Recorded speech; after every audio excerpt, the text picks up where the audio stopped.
Every day at 5:30 in the morning at Tokyo's Toyosu Fish Market, the largest fish market in the world, a bell rings and immediately controlled chaos erupts. Buyers from Japan's most prestigious sushi restaurants kneel over hundreds of bluefin tuna laid out on the floor, each weighing over 200 kilograms.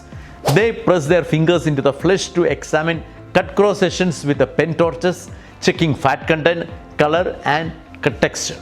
Then, using a centuries-old system of hand signal called Tayari, the bidding begins. In January 2026, the top tuna sold at that auction sold for 510 million yen, roughly 3.2 million US dollar for a single fish. But here is what most people don't know. That fish or one like that may be on a plate in Singapore or in Bangkok within 48 hours. In today's episode of Logistically Speaking, we will go behind the scene to uncover how your sushi goes from the fishing board to your chopsticks. Before we talk about how the fish travel, we need to understand why Japan specifically has built a supply chain that no other country has come close to replicating. It starts with the culture. The average Japanese person consumes approximately 23 kilograms of seafood per year. Freshness is not a preference, it is a philosophical requirement. The Japanese concept of shun, that is eating something at the precise peak of its seasonal quality, means that even one extra day in transit is not a logistical inconvenience. It is a culinary failure. This cultural obsession drove technological investment. Japan is using the latest technological developments to take its refrigerator logistics to a new level.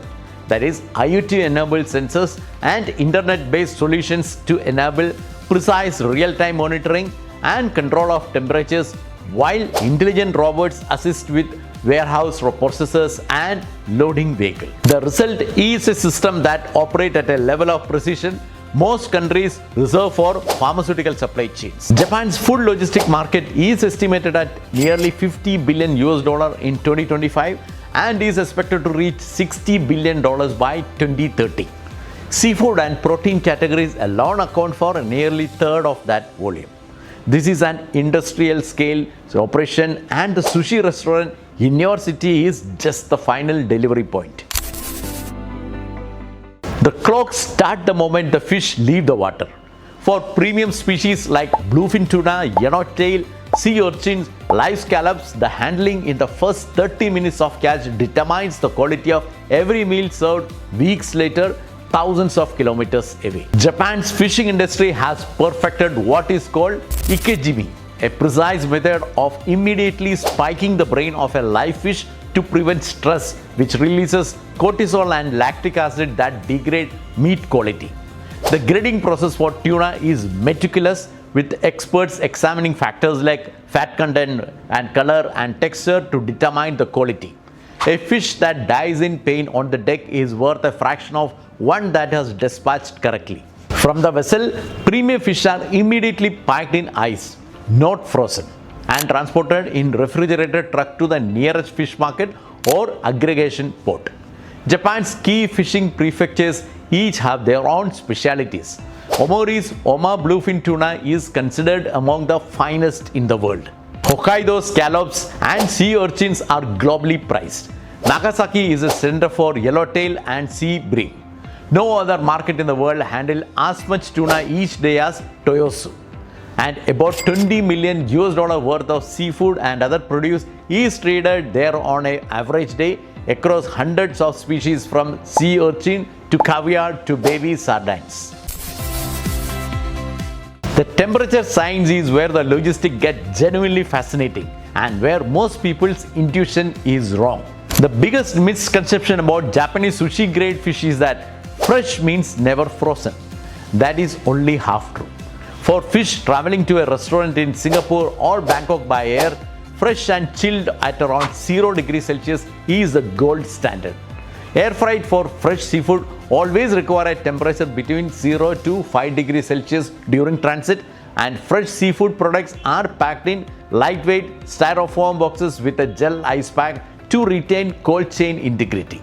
gel pack, and no dry ice which can alter taste and texture are placed above and below the fish in sealed 20 kilogram boxes.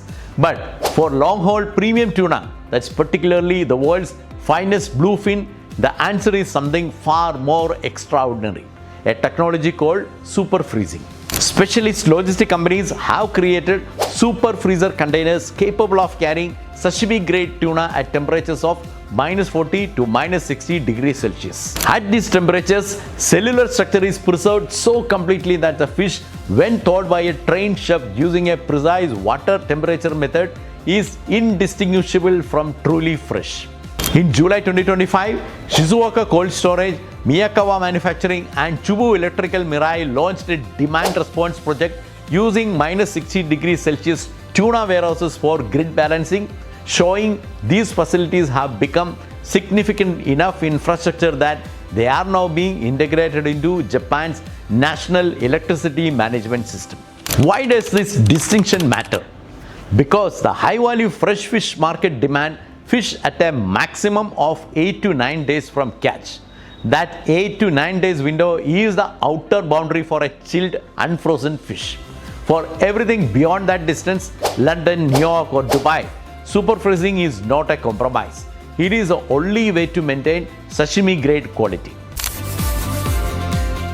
The logistic operation that makes global sushi possible is more orchestrated than most people imagine. Yamato Transport, Japan's largest parcel delivery company, operate what it called International Cool TAQ Bin, the world's first integrated international network for small parcel refrigerated shipping, delivering perishable food to Taiwan, Hong Kong, Singapore, and Thailand as fast as the next day. The backbone of the system is the Okinawa International Logistic Hub, leveraging ANA's air freight network with dedicated refrigerated staging facilities. For restaurant scale shipment, the typical cadence for premium Japanese sushi restaurants in Southeast Asia is deliveries every 2 to 3 days. This is not because daily flights don't exist, they do. It is because the economies of consolidation, that is air freight for fresh seafood, is on an average more than 50% more expensive per kilogram than sea freight. Aggregating orders across multiple restaurants and condensing into 3-day consolidated air shipments keep the economies viable. The logistic partnership supporting Toglor Nihon Ichiba, that is Bangkok's first Tsukushi style wholesale fish market, allows shipments of fresh ingredients from Tsukiji market in Tokyo to Bangkok in under 10 hours. Seafood items are never frozen but packed in foam boxes with ice. That markets open to the chef and restaurant buyers who can purchase fish that was in Tokyo market less than 12 hours earlier. The phytosanitary inspection alone, the official health and export certification check, takes 2 to 4 hours at origin before the cargo is cleared. Then loading, flight time, custom clearance at destination, and then refrigerated last mile transport. The entire door to restaurant journey typically take 24 to 36 hours. The demand pulling this supply chain forward has never been stronger or more geographically diverse. Japan's total food export hit a record high in the first half of 2025 with seafood, particularly scallops, bluefin tuna, and sea urchin surging in demand across US and Southeast Asia. Sushiro, who is Japan's largest conveyor belt sushi chain, captures the expansion mood perfectly. For the first time in its history, food and life companies plan to open more restaurants overseas than in Japan. Their international earnings are now led by Hong Kong, which is followed by Thailand, Singapore, and Taiwan. Meanwhile, seafood retailer Uoruki partnered with the CP Food Global Solutions in Thailand, targeting 25 outlets across Makro and Lotus stores. But perhaps the most striking development is vertical integration. Sushiro's parent company has announced plans to launch large-scale land-based sea urchin farms in 2026 with output of several hundred tons annually, which will be entering production directly to guarantee quality and reduce supply chain risk. This is a fundamental shift from importing Japanese seafood to manufacturing it at destination through controlled aquaculture. No discussion of Japanese seafood logistics in 2026 is complete without understanding one seismic disruption. and that remarkable pivot it forced. In August 2023, China banned Japanese seafood imports following the Fukushima wastewater discharge. China had been Japan's largest seafood export market. Overnight it was gone. Yet, Japan's seafood export value still hit roughly $10 billion in 2024. The secret was rerouting. Scallops that had gone to China for shell removal processing before reaching the US were directed to Vietnam, Thailand, and a newly developed hub in Mexico. And by February 2024, in shell frozen scallop export for reprocessing had risen 31% per year over year. The lesson for logistic professionals is clear. Supply chains that appear fixed are more reconfigurable than people assume. If the trade relationship, certifications and cold chain infrastructure exist at alternative locations. Japan had those, and that pivot just took few months only. Cold chain redundancy and certification infrastructure are not just operational asset, they are geographical insurance. The Japanese fresh fish supply chain offers some of the sharpest lesson available anywhere in global logistics. First, temperature precision is a competitive product, and it is not just a compliance requirement. The gap between 0 degrees Celsius chilled and -1 degree super chilled is invisible to the human eye, but it extends fish shelf life by days. Every phase of Japan's cold chain, that is from production to transportation to delivery, is monitored to ensure that there are no temperature deviations. That monitoring is not regulatory box ticking. It is the actual product they are selling, that is assured freshness. Second, frequency beats volume. 3-day delivery cycles to restaurants beat weekly consolidated shipments, not because it is cheaper, but because the product quality differential more than justifies the cost premium. And premium restaurants price accordingly. Third, the first 30 minutes matter more than the next 30 hours. Ikijimi handling at catch, immediately icing, and correct pre-cooling before air loading determines the quality outcome more than any other single variable in the chain. Every logistic practitioner in temperature-sensitive goods should understand this principle. Quality is set at origin, not recovered in transit. Fourth, certification is market access.